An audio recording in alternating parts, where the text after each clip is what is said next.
بسم الله الرحمن الرحيم. لله ما في السماوات وما في الأرض، وإن تبدوا ما في أنفسكم أو تخفوه يحاسبكم به الله ويغفر لمن يشاء ويعذب من يشاء والله على كل شيء قدیر۔ جو کچھ آسمانوں میں اور جو کچھ زمین میں ہے سب خدا ہی کا ہے۔ تم اپنے دلوں کی بات کو ظاہر کرو گے تو یا چھپاؤ گے تو خدا تم سے اس کا حساب لے گا، پھر وہ جسے چاہے مغفرت کرے اور جسے چاہے عذاب دے، اور خدا ہر چیز پر قادر ہے۔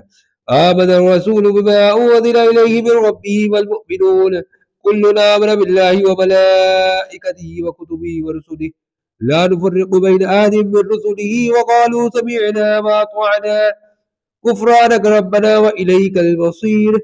رسول خدا اس کتاب پر جو ان کے پروردگار کی طرف سے ان پر نازل ہوئی ایمان رکھتے ہیں، اور مومن بھی سب خدا پر اور اس کے فرشتوں پر اور اس کی کتابوں پر اور اس کے پیغمبروں پر ایمان رکھتے ہیں، اور کہتے ہیں کہ ہم اس کے پیغمبروں سے کسی میں کچھ فرق نہیں کرتے، اور وہ خدا سے عرض کرتے ہیں کہ ہم نے تیرا حکم سنا اور قبول کیا۔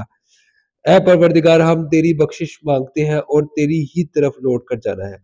لا يكلف الله نفسا الا وسعها ما كسبت وعليها ما اكتسبت ربنا لا تؤاخذنا ان نسينا او اخطأنا ربنا ولا تحمل علينا إصرا كما حملته على الذين من قبلنا ربنا ولا تحملنا ما لا طاقة لنا به واعف عنا واغفر لنا وارحمنا أنت مولانا فانصرنا على القوم الكافرين۔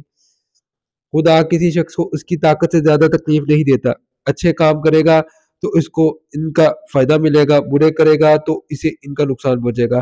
اے پروردگار، اگر ہم سے بھول یا چوک ہو گئی ہو تو ہم سے مواخذہ نہ کیجیو۔ اے پروردگار، ہم پر ایسا بوجھ نہ ڈالیو جیسا تو نے ہم سے پہلے لوگوں پر ڈالا تھا۔ اے پروردگار، جتنا بوجھ اٹھانے کی ہم میں طاقت نہیں اتنا ہمارے سر پر نہ رکھیو، اور اے پروردگار ہمارے گناہوں سے درگزر کر اور ہمیں بخش دے اور ہم پر رحم فرما، تو ہی ہمارا مالک ہے اور ہم کو کافروں پر غالب فرما۔